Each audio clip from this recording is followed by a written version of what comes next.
Alright, fellas. Welcome to the end of the year. Can you guys fucking believe it? This year is almost over. Now, I have been planning this stream for like the entire year. The entire year I have wanted to do this stream because I thought this would be a fun idea to close things out. Uh because we've done a lot this year. We've done a lot. We've played quite a few games. I've played quite a few games in my off time. More games than I think I've played in any other year. So I wanted to do something special to commemorate that. I'm just currently thinking through in my head, making sure I remember the logistics of how this stream is gonna work, because it's an awkward setup from what I usually do. Uh, okay, so I think I just do like a this and then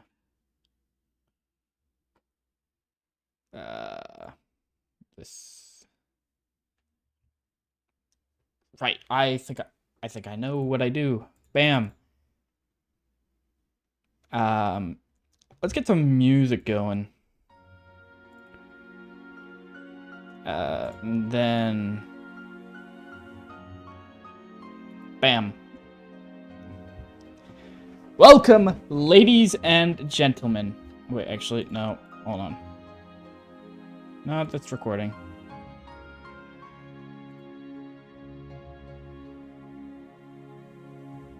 Actually, gonna try something.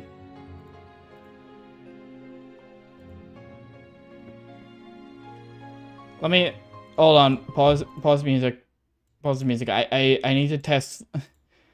These are some logistics that I did not test properly before we started. Hold on. Okay, this is one recording.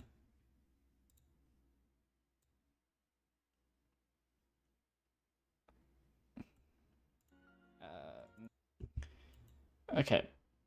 I think we're good to go.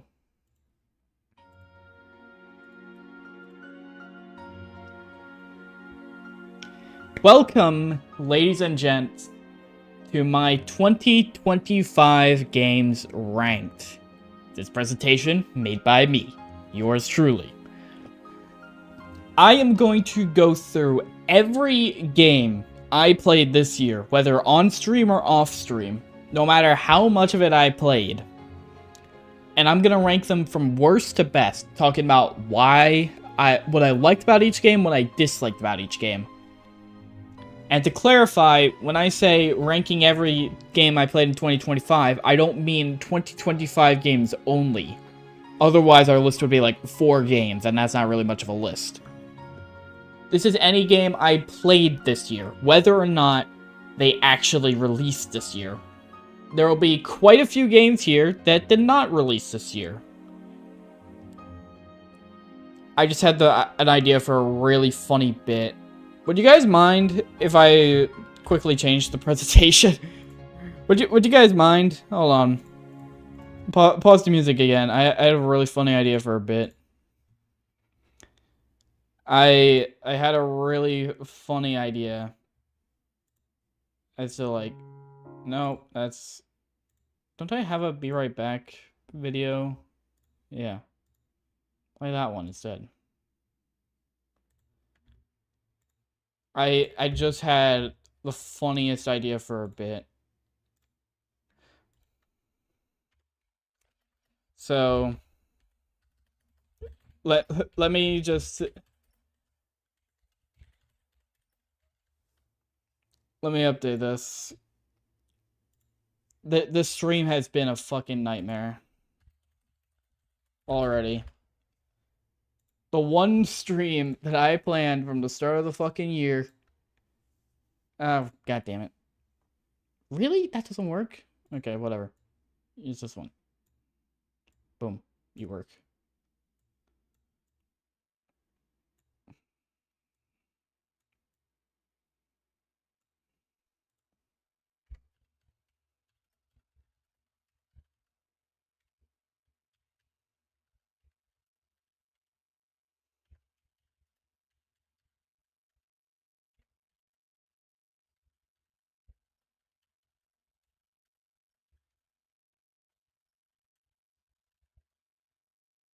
Okay, I think that's good enough for my bit. Actually, wait, no.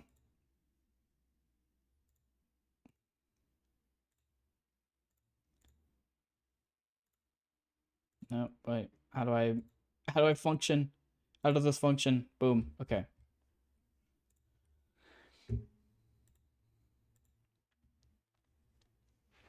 Okay, we can officially actually start.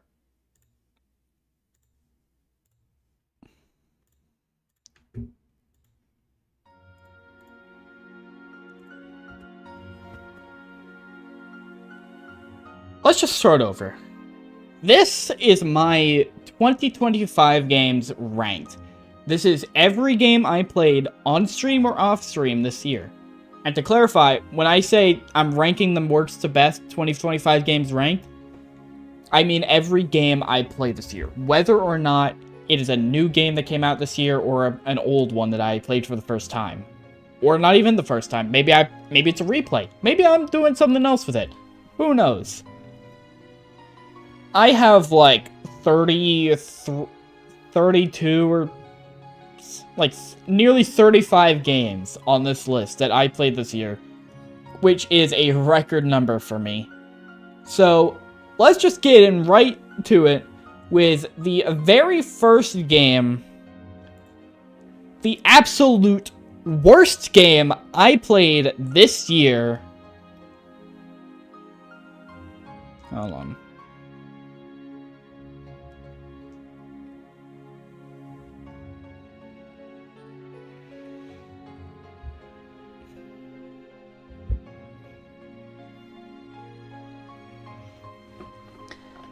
The absolute worst game I played this year is Super Mario Kart. This fucking game. Alright. So, back in like April to May, I had the idea that I would get good with all the Mario Kart games. And then once Mario Kart World came out, I would do a speedrun where I did every track in every Mario Kart game. It didn't end up working out just because I got, like, fatigued from playing so much Mario Kart, so I didn't end up doing it. But this game right here is the worst game I have played this year. Now, look, it was innovative for the time. You know, I will give it that. Tons of, like, unique idea here. Never been done before, really. So they gave it a shot. Problem is, it has terrible controls.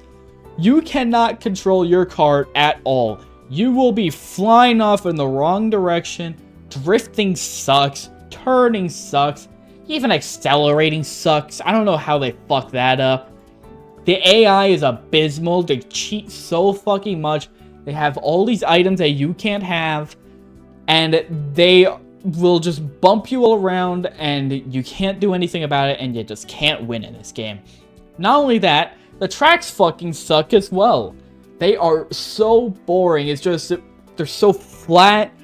All of them are just variations of one another except for Rainbow Road. You have like 5 Mario circuits. You have 4 Bowser's Castles. I don't know how many like Donut Plains and Vanilla Lakes you have. I think like 2 or 3 of each of them. But like, they're just not unique, not fun. And I just wish I was playing any other game in the series. There's just no fun to be had with this one. And people will say, oh, it's just a skill issue, you know, if you got good with the game, you'd actually really enjoy the controls and the gameplay. I played for like 10 hours and I couldn't get the hang of it at all. At some point, it's not a skill issue, and it's instead the game just fucking sucks. Now, next up on our list, we have Sonic Colors. I played this one on my off time as well because I was like, you know what? Let's give a Sonic game a go. I haven't played one since, like, Lost World. Maybe this game would be good. No. Now look, it's got a banger OST. Sonic games have got some good fucking music. They know how to make good music.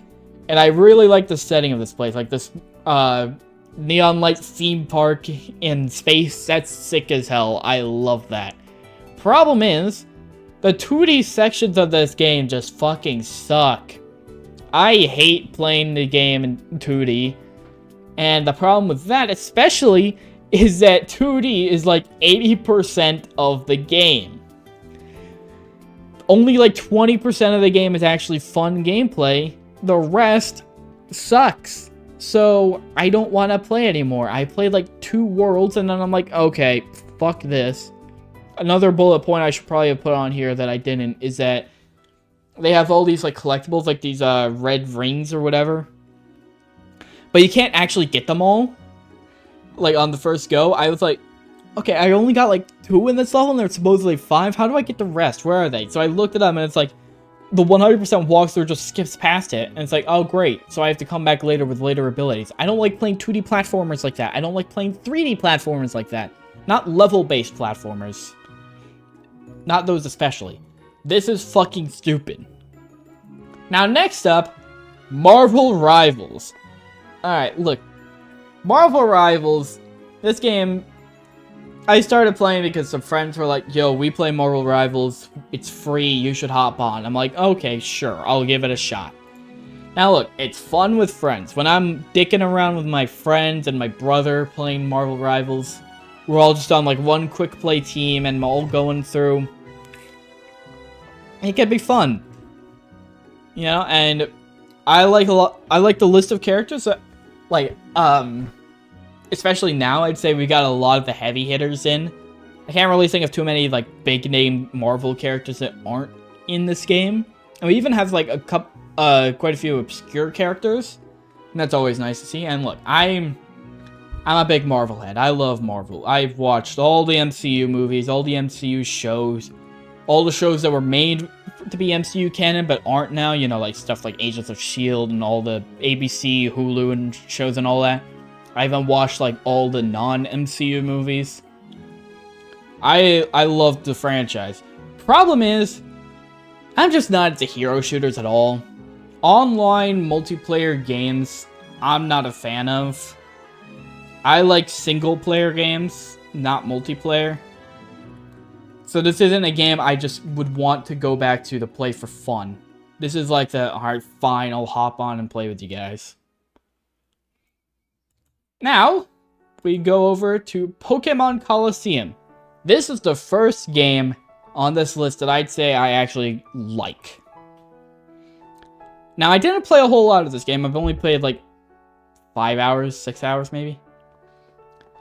But, so like, maybe my opinions will change over time. You can see that in the 2026 year in review. But look, it's got a unique story. Pokemon games generally have like you complete the Pokemon League and stop the evil team. Here it's all focused on the evil team. So I like that, a little bit of variety. And double battles, the game is entirely double battles, and they are a lot of fun, more so than single battles. So you don't get to do this much in the main games. Here, you get to do a lot of them, and I think that's pretty cool. And then there's also the Shadow Pokemon. I think Shadow Pokemon are pretty cool. I think they got like an interesting idea going here with both their relevance to the story and all that. And like what it means, how they differ from regular Pokemon. They got something unique here. The problem is, the battles are so fucking slow. Animations take like 10-20 seconds to do an attack. I'm exaggerating here, but it's like 10 seconds to do an attack. And then like 4 Pokemon are doing attacks. Each turn takes like a minute. So battles could be really slow and boring. And that'd be fine if it weren't for the fact that the game is just battles over and over. Other Pokemon games have other kinds of content you could do. This one is just you fight, you fight, you fight, you fight. Over and over and over and over. so it gets kind of annoying. Next up, we have Pokemon Scarlet and Violet, going from one Pokemon game to the next. These games, you know, I played a lot because I oftentimes hop back into Pokemon to do, like, shiny hunting or whatever. And these were, like, the most recent Pokemon games for most of the year, so I was playing them. I think the characters and story in this game are probably on the better half of things, at least, with Pokemon games, which, I mean, doesn't say a lot, but they're fun characters, fun story. They got unique stuff going here with the way the game ended and like the Titans and all that. I like that. Some of the new Pokemon designs I think are really cool. I'm a big fan of the starters. I'm a big fan of my boy Skeledirge. I'm a big fan of Arboliva. I used one on my team casually. The Paradox Pokemon are unique ideas, particularly the Scarlet ones. Violet ones are kind of boring. So I like a lot of the Pokemon we got from this game. Open world, I think Pokemon could lend well to an open world, so I think it's a good direction for the series to go. The problems are that it looks and runs like shit. Now, it runs fine on the Switch 2, but if you don't have a Switch 2 and you're just playing it on the base Switch 1, it fucking sucks. It's like 5 FPS, and the game looks like it was released on the Wii.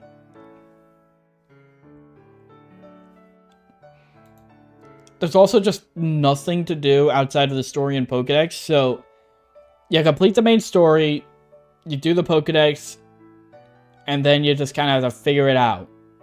Other Pokemon games have stuff you could do, like they have battle facilities, they have contests, they have all this and that. This one's got nothing. So really, you just run out of things to do a lot faster than you would in other games. Next up, we have the next Mario Kart, Mario Kart 64. Alright, so this one, the tracks are way more interesting. I think a lot of that's because there's 3D, but also because all the tracks are unique in this game. There's no, you don't have 3 Bowser's Castles, you don't have 8 Mario Circuits. Each one is its own unique theme, and I think that's a good direction for the series to go. The controls are actually playable. I feel like I can control my character. And it's great. I love being able to control my character in a kart racer. The AI is still bullshit, though. I remember there have been times where, the AI is supposed to rubber band, so when you're ahead of them, they will speed up, but when you're behind them, they slow down. Sometimes they just don't slow down, so they get, half a lap ahead, and you just cannot catch up to them. I was like, what the fuck am I supposed to do here? The rubber banding is kind of bad in this game. Also, a lot of the tracks are still pretty bland, like Mario Raceway, not much going on there. Banshee Boardwalk, not much going on there. A lot of the tracks are just kind of basic and not really too exciting. They're more interesting, just not, super interesting. Super Mario Kart was not interesting at all. This one is kind of interesting. Alright, next up, we have Mario Kart 7.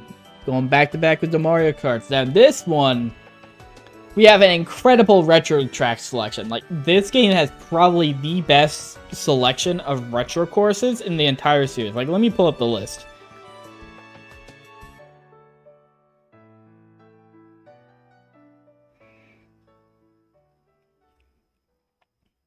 We have Coconut Mall, we have Luigi's Mansion, we have Mushroom Gorge, we have Waluigi Pinball, we have Maple Treeway, Koopa Cape, Dino Jungle, Airship Fortress, The Return of SNES Rainbow Road. It is just an incredible lineup here. All-star class of retro courses on this game. Kart customization is really unique and fun. I really like it. Being able to put in strategy with wheels and kart and glider. Well, glider doesn't really matter much. Whatever. The Nitro tracks we got in this game are also pretty solid. We had some all-time classics. They introduced the the 3 section tracks rather than just 3 laps. And we got stuff like Woohoo Loop. We got stuff. Let me pull up the list. I'm trying to remember I can remember a lot of tracks, I just can't remember which ones are Mario Kart 7 tracks.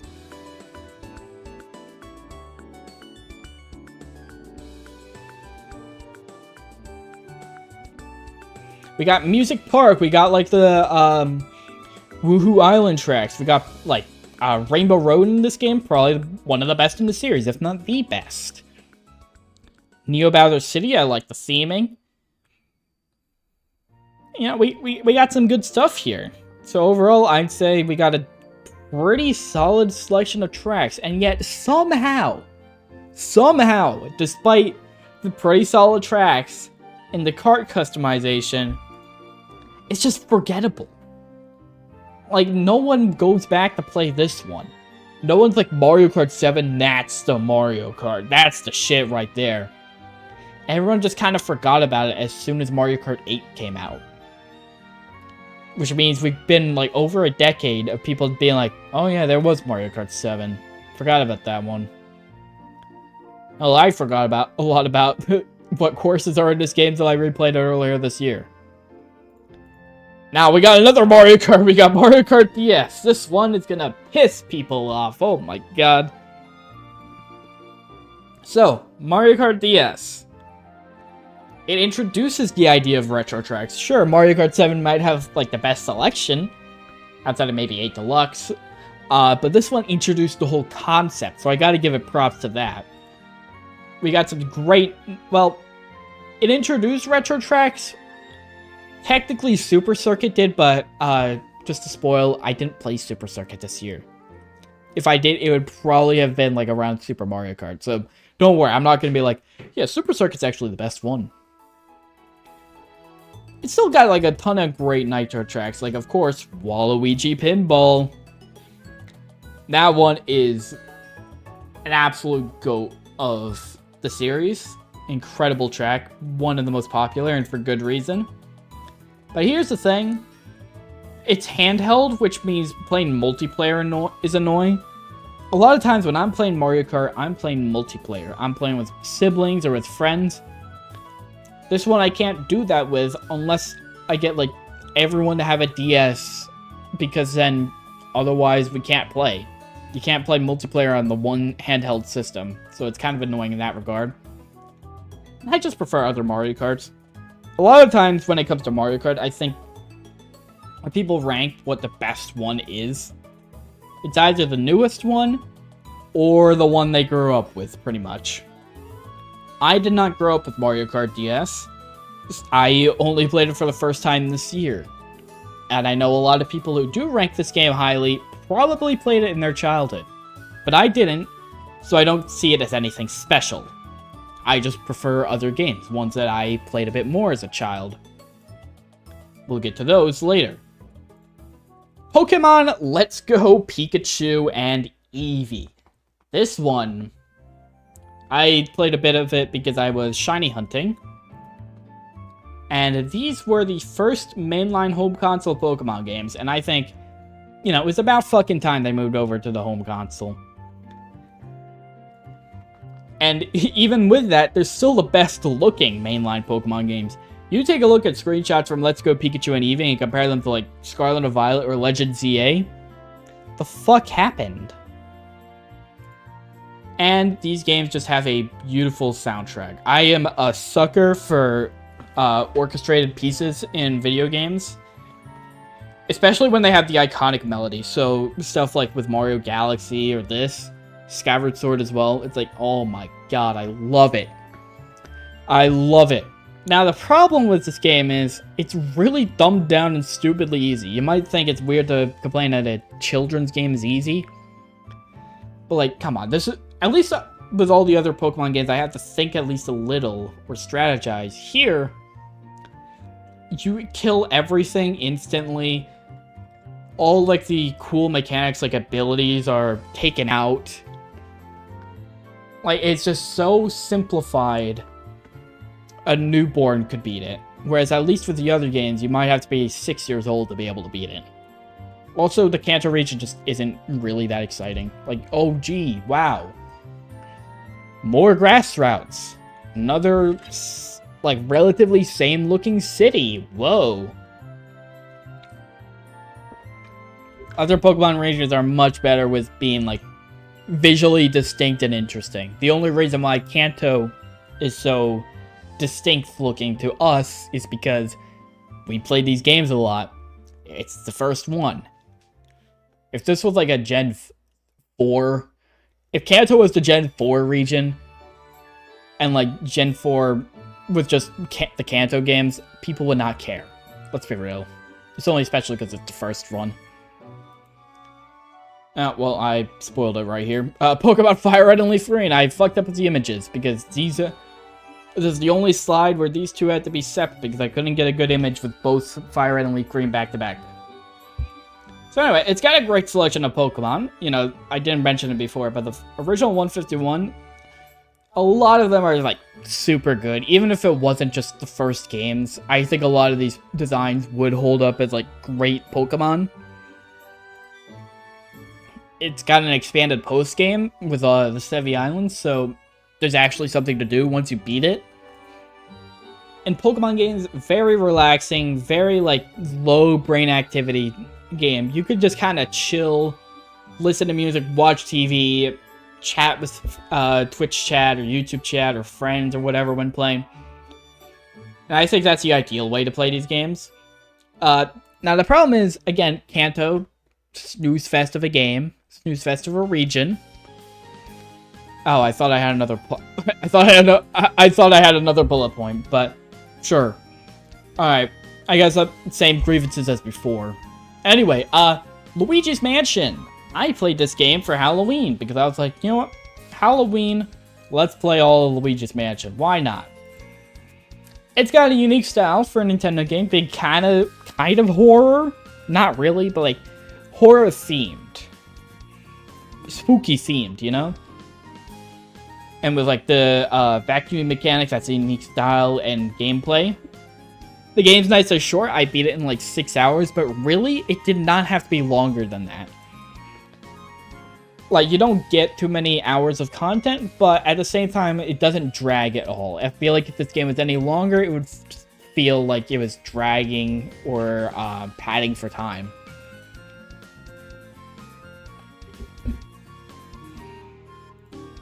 The game also actually gives Luigi character. You know, before he was just the color palette swap of Mario. Here, I believe this is the first time they gave him any sense of personality. And they chose Scaredy Cat trait, and it's part of why he's one of the best Mario characters, because he actually has a character trait. Now, the problem is the gameplay can be a tad awkward, you know? Dealing with, like, the sucking and, like, the two sticks can be kind of awkward. Sometimes you stun a ghost, you start vacuuming, and they already disappear. I don't know why that happens, even now. The mansion is also just very easy to get lost in. Like, yes, you have a map, but they don't label the map. I don't know why.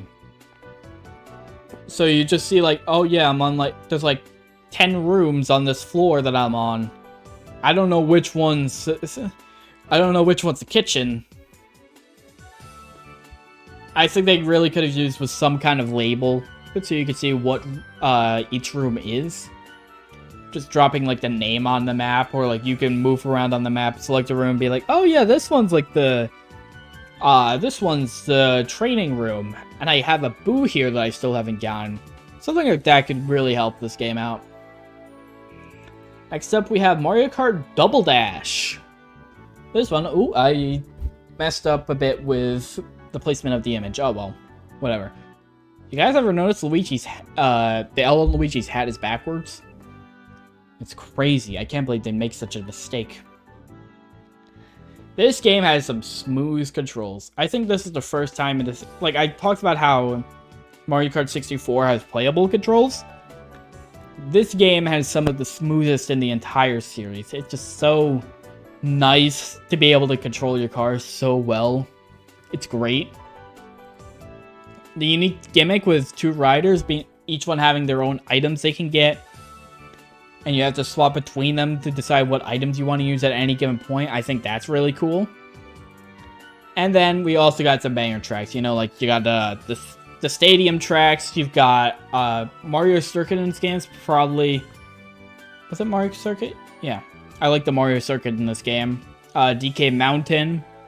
Surprised they haven't brought back Wario Stadium. The Rainbow Road as well, like, underrated as fuck. Bowser's Castle, also an underrated one. I need to bring those ones back. And again, I just like the other games, a couple other games a bit more. We'll get on to those later. Super Mario Sunshine going on to another GameCube game. Now this is the first of the 3D Marios we'll have on this list, so we got a unique environment here. You know, Isle Delfino, tropical theme. Very relaxing, very unique, and I like how they keep that aesthetic throughout the entire game. Well, and they kept the aesthetic throughout the entire game, and they still made each area feel unique, you know. Gelato Beach feels different from Rico Harbor, which feels different from Serena Hotel.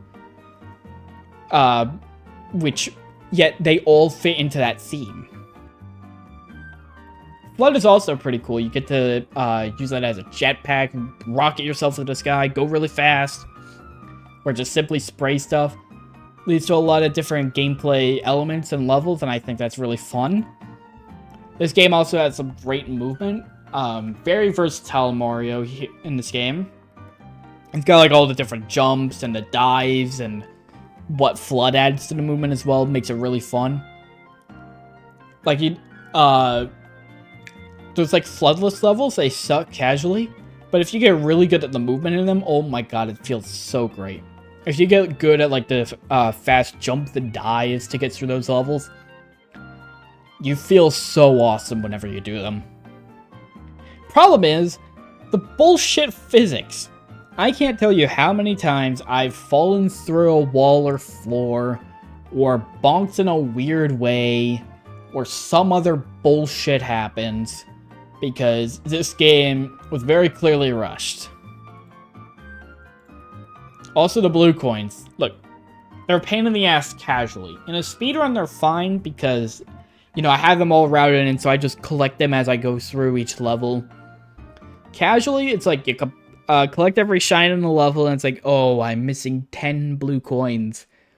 So then you have to hunt them down, check with lists online to see which ones you're missing, but then they're only available in certain missions, so you have to plan around that. It's just padding.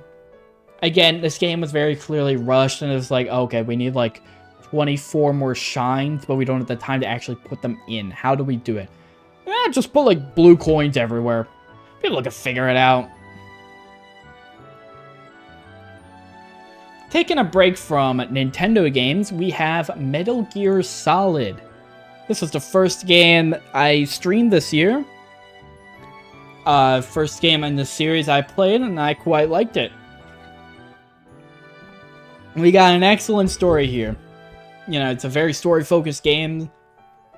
Got very great messaging about, like, war and nukes. I think the struggles... How do I put it? There's a lot of great twists, like with what they did with Liquid. I don't want to talk too much just in case I spoil the story. Lots of great twists. I like the characters. I like the dynamic between the hero and villain, let's just say that. I really liked it. We got some fun stealth gameplay. I thought I wouldn't really care too much about stealth gameplay, but this one can be fun. Just trying to see where everyone's moving, keeping an eye on everything, staying out of sight, improvising when you inevitably get caught, or, well, in my case, trying to improvise, but then dying and then having to try again.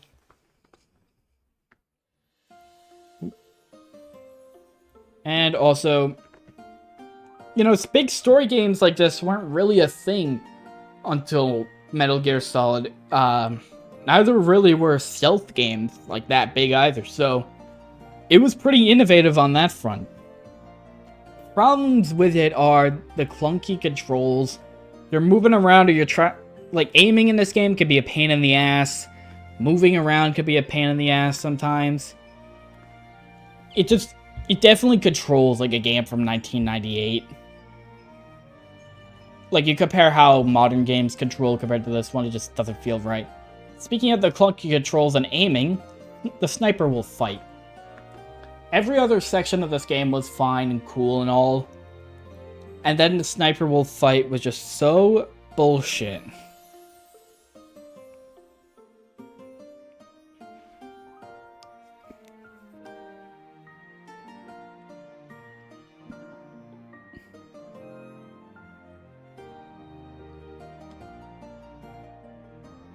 I can't.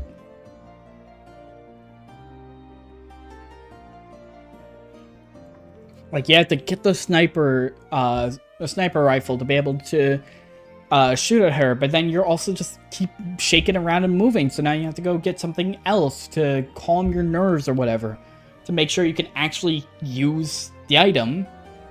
And even then, like, the way the sensitivity is, like, it could be really hard to hit such a small target off in the distance, and it's just... I hated this section. I hated it so much. Following up with something more lighthearted, we got Donkey Kong Country Returns.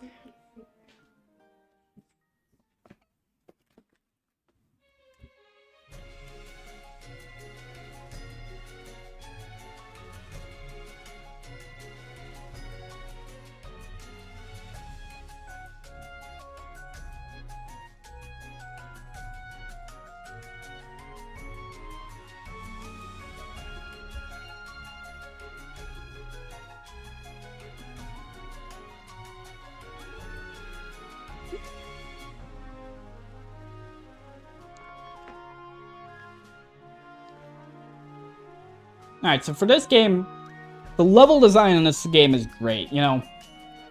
The challenging levels are... I don't really know how to describe it other than that it's just really fun. Great level design for 2D platformers. It's also a nice challenge. Usually, like, I'm used to more Mario-like 2D platformers where they're pretty easy. This one's a step above Mario games. So, again, not, like, too crazy for young kids to be able to beat. But it definitely makes you, like, focus more, have to be more precise with your inputs to be able to clear the levels. And also, you know, I find the collectibles fun to get. I find the bananas fun to collect, especially in, like, those bonus rooms. They're great. The thing is, with this game, I'm just not that biggest 2D platformer guy, which is weird. I love 3D platformers. 2D platformers I just can't get into the same way. I don't know what it is about them. Oh, I forgot to put the image on anime. Whatever. Paper Mario the 1000-Year Door is up next. Now, for this one, we got some fun gameplay. I like the RPG mechanics of this game with the partners and the badges. Having to time your inputs as well to do damage or block attacks or whatever. It's great. It adds a little bit of skill to even as simple as attacking, when usually it's just menuing and strategy. Here's like actual skill and precision. I think we also got some good characters and story in this game. I like the characters and story they use for each chapter. They're each kind of like condensed, self-contained stories all building up to a larger narrative, and I really like that format. And, you know, the paper aesthetic, very unique, very fun. I love the visuals and how everything is presented in this game. It's just so pretty to look at, especially with the Switch remake. Now, the thing is, there are some parts of chapters that kind of suck. Like, for example, easiest example I could give is the chapter with, whatever the place is called, like Glitzville or something. Where it's just, you do battles over and over and over. I think Chapter 8 also just had a lot of, like, move between rooms. And just kind of so boring. Like, I don't care. Let me get to the fun stuff, but no, you kind of have to blow out some of these chapters. And that sucks, because otherwise it would be pretty solid, like, all throughout. But no, there are just some sections that had to bring it down. Now, next up, we have Mario Kart World. Finally, another Mario Kart, am I right? Now, this one... you got 24 players in this game, 24 racers, and listen, it could be a bit chaotic, but I think that's like fucking great for this game. I love having 24 racers. It just makes everything very chaotic, very wacky, tons of shit happening all the time, but that just adds to the enjoyment of this game. It's definitely built around that as well, so that helps. Knockout Tour, I think, is just better than the Grand Prix. Lots of fun on that one. And then the open world, you know, it's not like anything too crazy spectacular. You just need to be able to like drive around and be like, yo, look at all these places. And you get to actually like take in the environment in a kart racer when you usually aren't able to because you're so focused on driving, getting through as fast as possible. Now the problem is, like, I just know there's gonna be DLC at some point. Like, there just has to be, you know? This game doesn't feel like it's quite complete. It needs a bit more on it. It's gonna get DLC with, like, a couple new cups and new tracks. And the problem with that is that the game is already $80. They're gonna add, like, $20 DLC next year, I guarantee you. Or over the next couple of years, who knows? Mario Kart 8 got DLC, like, a decade after it released. But, like, it's already $80. If you bought it for the bundle, it's $50, and I think that's a good price. But $80, bit much for a game like this. Either, actually, I think they stopped production of the bundle. If you can still find the bundle out there, go get it. That's how you should buy the game, or try to find it on discount somewhere. Don't buy it. Don't buy it for $80. It's not worth. Next up, we have Batman Arkham Asylum. Now this one, I decided to give the game a shot, and I think it's got a great setting. I like the gloomy, dark aesthetic. Like, it just feels, how do I put it?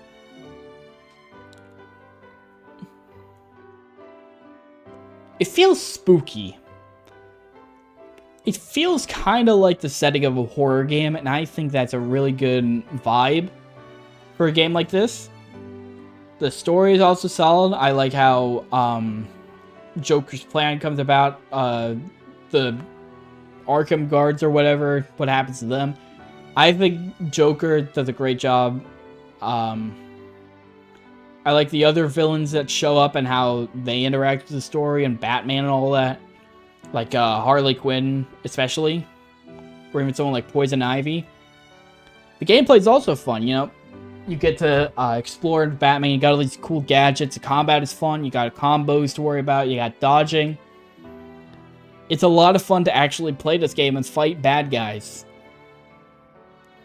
Problem is, the ending is just underwhelming. Like, you'd expect, you have so many cool boss fights in this game, like the Poison Ivy fight in particular, I remember being great. I love that fight, dodging all the attacks, dealing with henchmen. But then, the fight with the Joker, like, he gets all big and strong, but then you don't actually fight the Joker. You just fight 3 waves of henchmen, and then you're done, pretty much. Also, on my first playthrough, I don't know why, but it just kind of broke, so he was frozen in place. That I reloaded my save and it showed a cutscene that didn't show initially. I don't know what happened there, but sure. Also, too many Riddler trophies. Like, there's 300 in this game. This place is not big enough to warrant 300 Riddler trophies. 100, maybe. 300, pretty much. I don't know exactly how much there were. They're like nearly 300. Not big enough for that many. Alright, what's up next? We got Metal Gear Solid 2.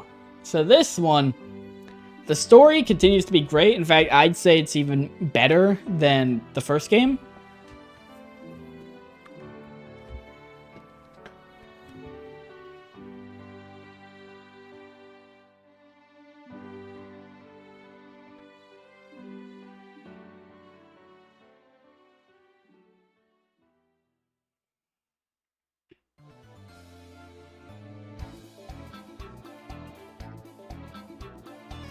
Ariel.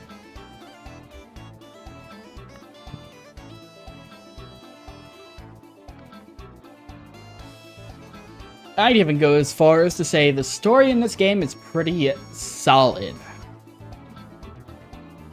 You know, the controls are better. It still feels a bit wonky, still feels like that early 2000s, late 90s type game, but they are like slightly better. It feels slightly better to control.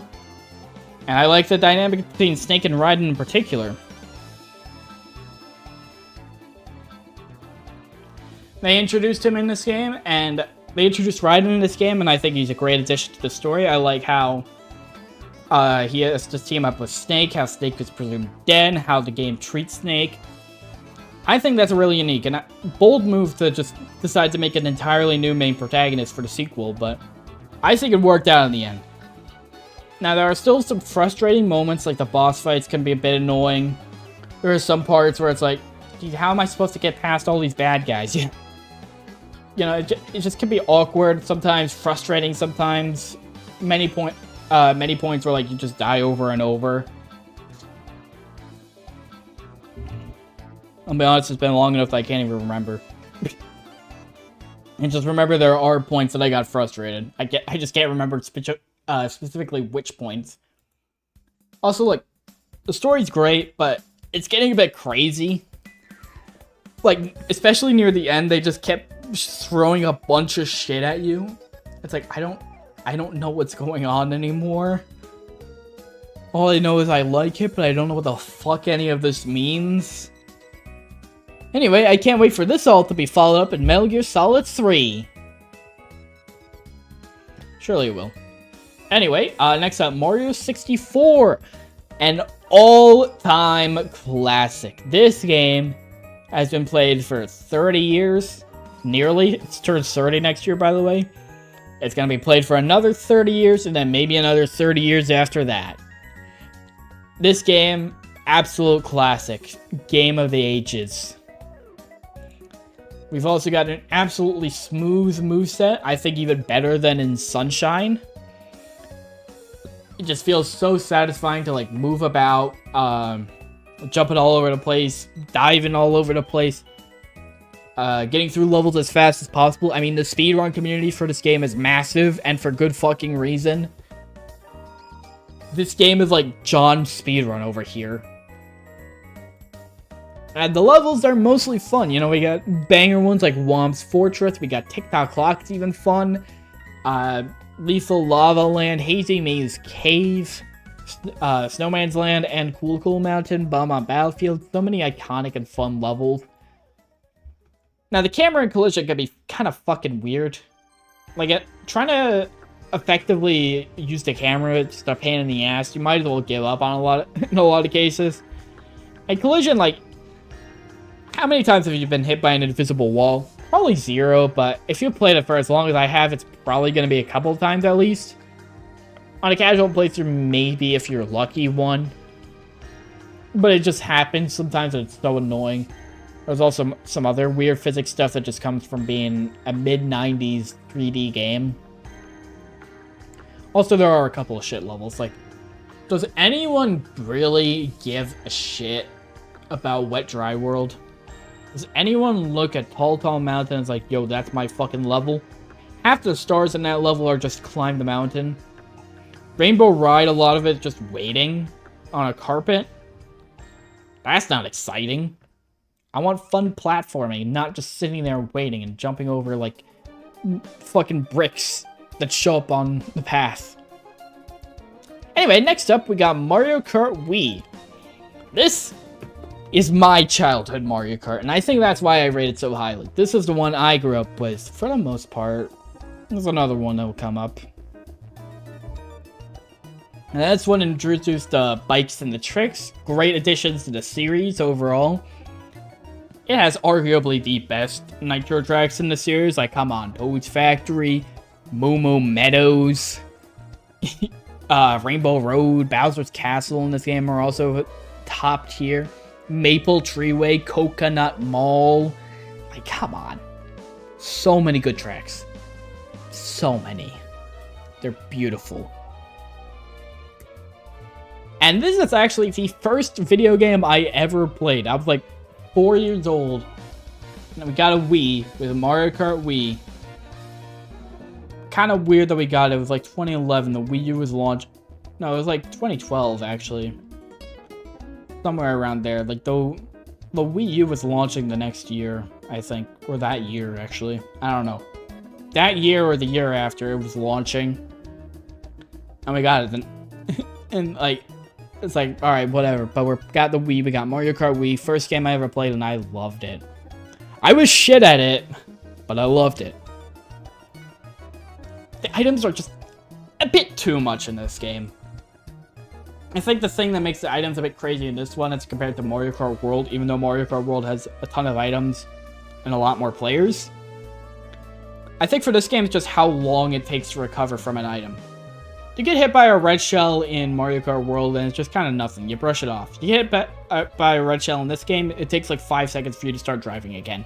And then you have to accelerate. And then you get hit by another red shell. And then a bullet bill. And then a star. And then a... And this all came immediately after getting hit by a blue shell. And then after all of this, you still get hit by a lightning. And then you get knocked off course. And then you die. And then you get sad. Now, Mario Kart 8 Deluxe, I don't know how much I played this game on Wii U compared to the Wii. Like, how much the original Wii U version of this compared to Wii for me, but... I did play this one a lot as well in my childhood, so I would... Like, this game came out when I was 10. I'd say playing then, it's still a childhood Mario Kart for me. Wii probably is more so one, but the original Mario Kart 8, I was like 7 when that came out.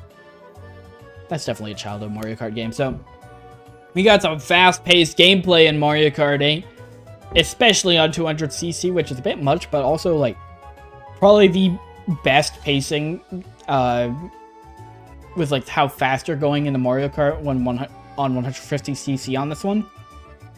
Anti-gravity just leads to so many great usages of track design. Being able to drive on the walls and the ceiling, go all around, it just leads to such creative designs. And I love it. And then we got 96 whole ass tracks in this game. It's part of why I feel like Mario Kart World is so empty and disappointing, because that game only has 30 tracks. It only has 30 tracks, but this one has 96. There's a reason why people still, to this day, even with a new Mario Kart, yeah, let's play 8 Deluxe. Just that. That's so many options. Now, the thing is, half of those are booster course tracks, and they definitely feel like tour tracks, which means they feel like mobile tracks. And I mean, the reason why is because they are, they just literally took the maps they used in the mobile game and put them on the Switch. Not beating the Switches on phone device allegations that Nintendo haters have made, but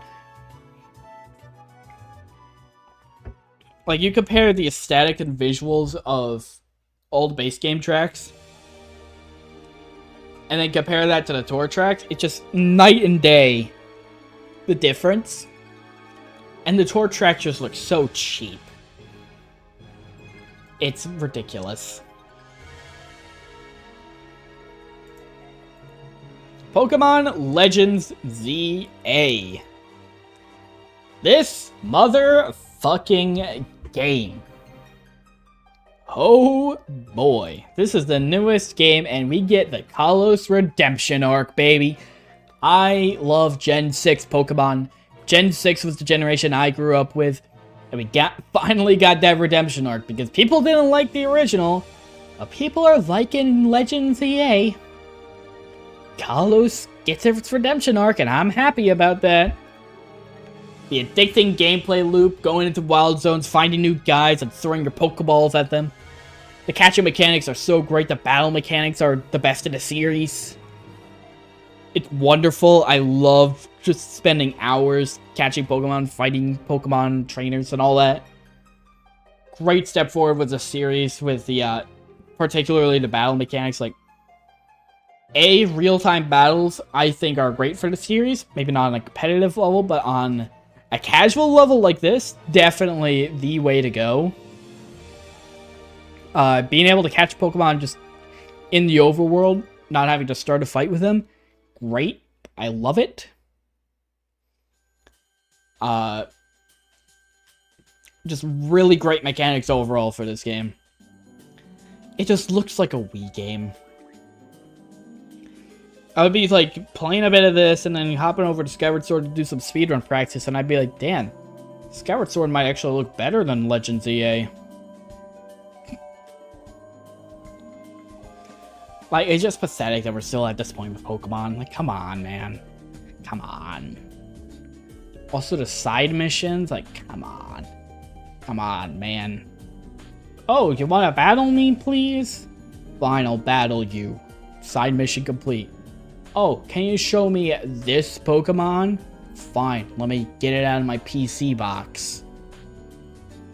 Like, no one gives a shit. You just mash through the text and then do like a fight for, like half the time. And then you're done. Like, what's the point? Why have like 120 side missions in base game and then like 70 more in DLC if you're just gonna do it like this?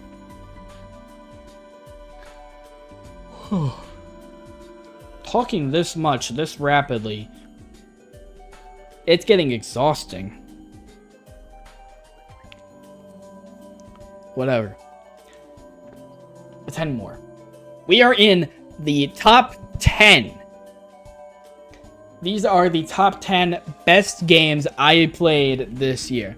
Starting off with The Legend of Zelda Tears of the Kingdom. I was speedrunning this game at the very start of the year. Not for long, I did like one run, but I still played it. Therefore, it's on my list. The dungeons are better than they were in Breath of the Wild. I mean, that's a low bar, but they actually have like unique theming and styles. Like, what? It took... you couldn't figure out that's part of what make dungeons click in Breath of the Wild? So you took until now to fix that? Cool. We actually have like fire temple, water temple, wind temple, and they feel unique. They don't look the same. And the massive world. A lot of people are like, oh, Tears of the Kingdom, just empty world. No, the fuck it isn't. There's so many things to see, so many things to do. There's like 200 hours of just exploring the world, seeing everything that the world has to offer. It's incredible. You get so much with this massive world. And then there's just so much creativity that you could use to solve puzzles, to complete challenges, to explore, to venture into the world. It's incredible. I love it. I mean, I would love it more if I was actually a creative person, but it's just incredible that you could do so much. Now, the problems... Ultra Hand was the only ability you really used. Like, what even are the other abilities? Recall? Like, how much do you really use that? Fuse? How much do you really use that? Ultra Hand, you use it every 5 minutes. So, there's no... It's not abilities that you get in this game. It's Ultra Hand and others. Every other ability in this game, you probably use... Every other ability in this game combined, you use for less than you use Ultra Hand. So... Great. Also, story and dungeons just still aren't as good as previous 3D Zeldas. Like Twilight Princess, Skyward Sword, they had the goats for story and dungeons. They fell off hard in Breath of the Wild. Tears of the Kingdom somehow got a worse story, and then like better dungeons, so it evened out to being the fucking same. Great. Good work. And even then, the dungeons aren't like that good compared to other games, you know. Story could be so much better, but no. They had to stick more or less with the Breath of the Wild formula, just with unique themes for the dungeons. Great. Next up, Donkey Kong Bonanza. Now, we got some great level design here. This really feels like the successor to Mario Odyssey. And you can really tell with the level design, and they are just like jam-packed with shit to find. Collecting the stuff is so fun. There's just so much going on in each level. So much personality, and each theme, like, even though like a lot of them are just basic themes, like, you know, water, snow, forest, you know, they still feel like unique places, recognizable places. Still feels great to look around, see what there is. Still feels great. All that, love it. And also the movement and abilities in this game are great. Again, this really is the Odyssey successor. Odyssey had like the best movement in any 3D Mario, and the movement in this game, not quite Odyssey's here. It's still really fun to move around, jump around, roll around, punch shit, break shit, go bonanza, start flying around, start punching really hard, start running really fast. It's great. I haven't finished it though. Maybe like a third of the way through. We have like 300 bananas. I'm on layer 8. You know, so I'm not like the most well-versed in everything that happens here. But no, maybe it falls off hard in like the next 2/3 of the game. I finished like Act 1. Maybe Acts 2 and 3 are really bad. Who knows? But for what I played, it's still great. And the break-in the environment gimmick kind of wears off a bit. Like, you know, they're like, oh, you get to break everything and discover stuff. And it's like, at first you're like, whoa, that's so cool. I could break all the shit. And then eventually you get to a point where it's just like, oh yeah, I'm gonna punch through this wall. It's probably something in the bottom of this, so I gotta break through. It wears off a lot faster than like Cappy and capturing does in Odyssey.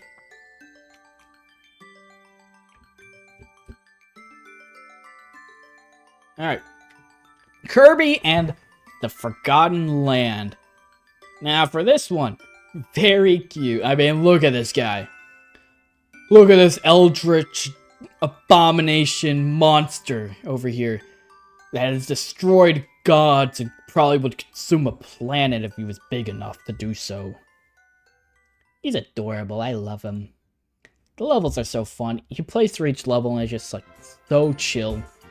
So fun. You vibe into the music, vibe. Even all the enemies in there are such a vibe and fun, cute little guys.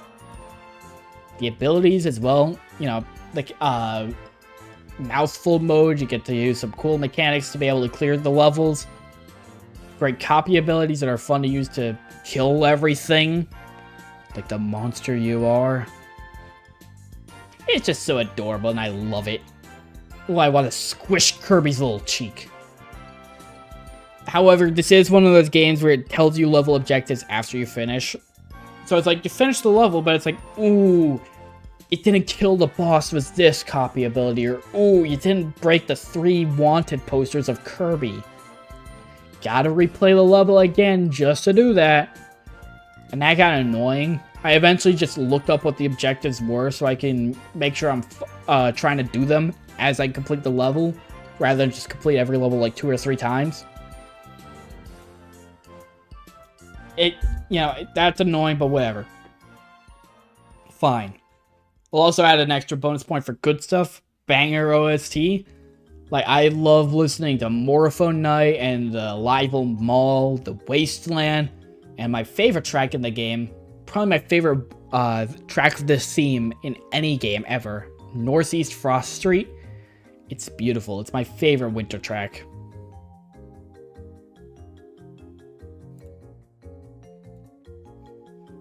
Now, Kirby and the Forgotten Land is probably the most like this one, Super Mario 3D World. If I were to compare it to any 3D Mario, it's more 3D World than like Odyssey or Galaxy, you know? Now, this one's also got some fun levels. You know, I like being able to run through them. They got, each one's pretty much a unique theme, unique style. They're really well designed, and I like that. It's got a great difficulty curve. I find a lot when I'm playing Mario games, like the 3D ones, in my multi-Mario runs. They're like, one level could be kind of challenging, then the next one's like super easy for some reason.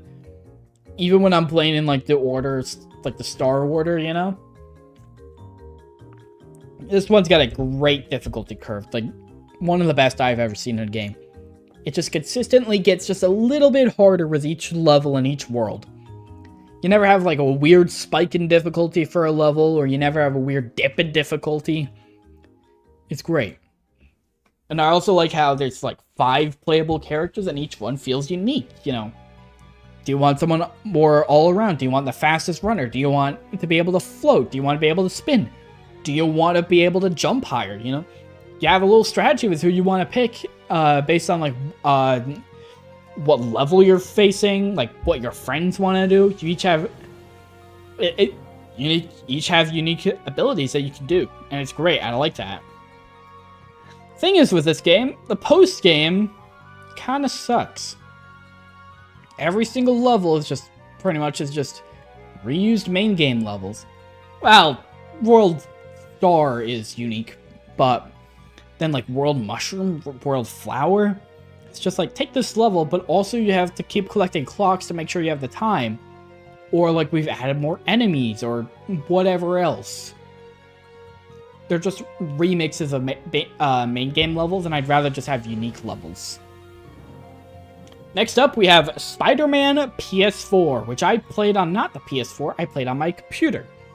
We got tons of villains in here. We got like Doc Ock, we got Mr. Negative, we got Vulture, Electro, Shocker, all these many different villains. There's like a dozen of them, and it's great. I like being able to have so many villains that I could fight in Spider-Man. Great story, you know. I think, honestly, this might be my favorite narrative, like, Spider-Man narrative. This game, compared to any other, like, movie or book or whatever, or show or whatever. I think this one has my favorite story for Spider-Man. Great world. Like, New York is just so fun to, or Manhattan, specifically. So fun to just swing around, see all the buildings.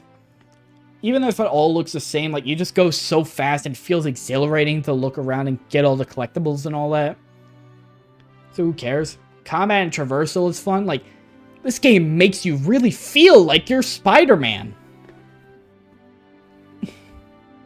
You know, I talked about it. It's got a lot of Batman Arkham mechanics as well. With, like, combos and dodging and all that. And gadgets, you know. Tons of options for combat. Great traversal. I just love playing it. Like, every second was just so fun. Now, unfortunately, it took me a while to get it to run well on my laptop. And that's hyperbole. It did not run well. Game was running at 15 FPS. Which means, sadly, my first experience with this game, all the way through, was just very laggy, very bad. I now have a PC that can run this game just fine, and it's beautiful, and it's so smooth, and I love it. My first experience will always be tainted by shit performance. Alright, top 5, we have The Legend of Zelda Skyward Sword. Now, for this one, this is the best story in a Zelda game. The dynamic with Link and Zelda, being like the first hero forging the Master Sword, it's great. I love it. Best narrative we've had in a Zelda game ever. And then we have some of the best dungeons in the series. I'd say this is the second best dungeons in the series, only behind Twilight Princess. Like, you know, we got absolute classics like the Sand Ship. We got Ancient Cistern. Earth's Temple in this game is great. Linear Mining Facility is great. Skykeep is fun. You know, they just got some great dungeons. And I actually like motion controls. I actually like taking my Wii Remote and Nunchuck and swinging them around to do attacks, you know. It adds a little bit of extra, like, I don't know the word. It adds a bit extra to the combat rather than just waiting for the defense to be down and then mashing B until you, when they're stunned, you know? Adds a bit more skill, adds a bit more, makes it more dynamic, makes it more interesting. It just could use a little more area variety. You go to the grass area, you go to the lava area, you go to the desert area. And then you go to the grass area, which has a water area now. That's cool. And then you go to the desert area, which also has a water area now. Cool. And then you go to the fire area and just find more lava area. Great. You know, like that. You just revisit the same places over and over. Now we got Undertale. I played this game again because, you know, it's 10th anniversary. This game is 10 years old now. We got some incredible story and characters. It's beautiful. I love each of these characters. I love the story, the writing. It's great. Superb OST.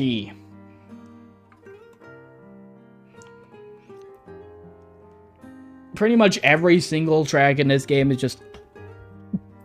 it's so fucking good. So beautiful. So many of them are like instant playlist additions. You know, of course you got like the classic Megalovania, but you've also got stuff like Death by Glamour, you got Core, you got Waterfall, you got Asgore, Hopes and Dreams. So many incredible tracks. So many, I love them. And we got great gameplay, you know. Turn-based RPG, but you also have like bullet hell turns where you have to avoid attacks. It's great. I think something I've really learned about turn-based RPGs is that I specifically love it when there's more than just the menuing. When you have to time your attacks, like in a Paper Mario game, or in a Mario Luigi game, or time to dodge or block or reduce damage or whatever. Or in this game, move around to avoid the attack. I love that. I love that. I think that's incredible. Incredibly fun. It just feels weaker now that Deltarune is pretty much a lot of what this game is, but like, you know, it's got better visuals. I like the characters and story in Deltarune more. Speaking of which, Deltarune. This fucking game. Once again, we got an incredible story and characters. We got probably the best OST I have heard in a video game. And the gameplay is once again really, really fun. Now, it's basically just doing what Undertale did. A lot of what I like about Undertale also applies to here. Except if anything, I'd say Deltarune does it better. The one reason why I wouldn't say this is perfect is that it's only half done. You know, we only have 4 chapters out of 7. Who knows what happens in those final 3 chapters? Maybe the game shits the bed. If it keeps up at this level of quality, if not better, honestly, this might be like the perfect video game. We might have the best video game ever made if that happens, but until then, it can only be number 3 on my list for best games this year. The number 2, we have Super Mario Galaxy. Now this one, we got some incredible levels. Like, oh my god, so many classics. Good Egg Galaxy. We got Space Junk Galaxy, Gusty Garden Galaxy. Ooh, Battle Rock, Dreadnought. So fun. So fun. Such great level design. Soundtrack, oh. If my ears could nut, I would have a stream of cum coming out every single time I play this game. That's a fucking crazy ass line. Why did I say that? Why did I say that? No. I have all this. I've been doing this for how long now? This stream, being so serious about my thoughts on these games, not joking, and then I drop a fucking line like that. What the fuck am I doing? Oh my god. I think that should be high praise of the game.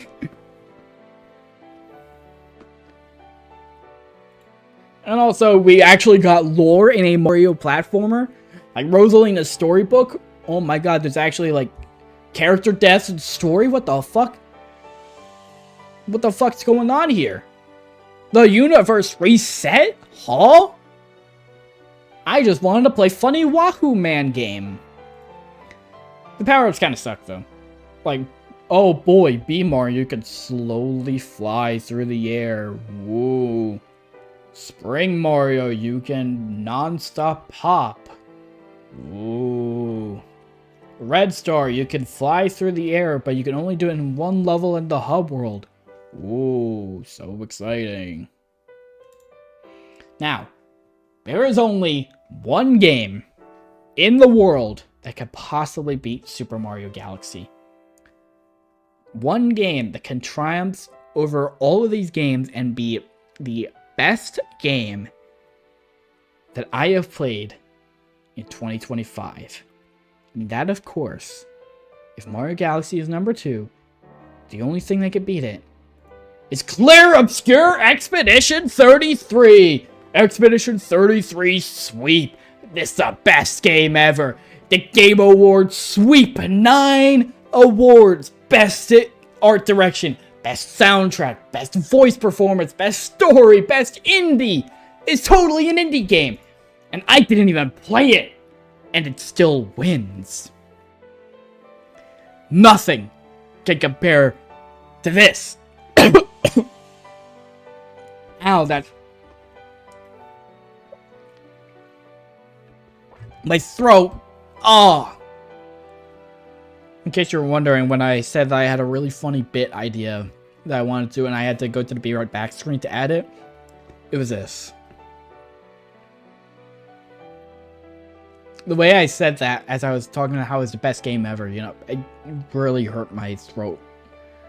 Like, my voice was scraping my throat as I said that. Ow. Alright, in all seriousness, it's Super Mario Galaxy 2! Yippee! Only one game can beat Mario Galaxy 1, and it has to be the sequel.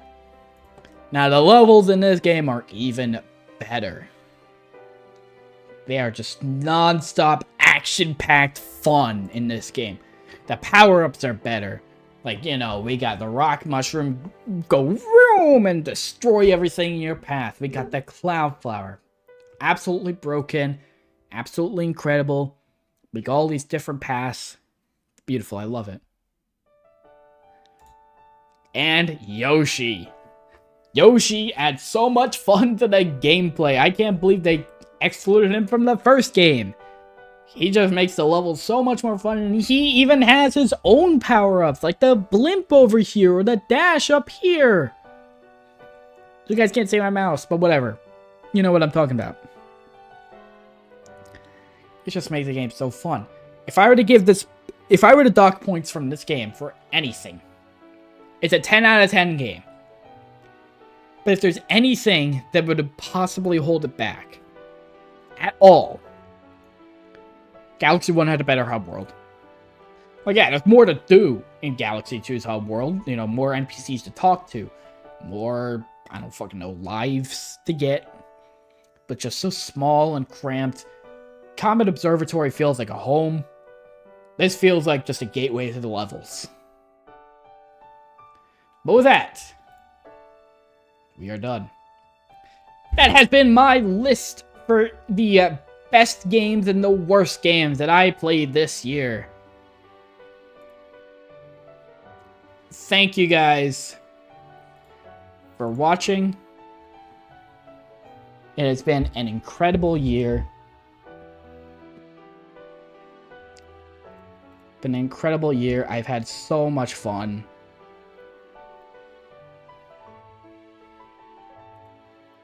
I will see you all next year. Goodbye.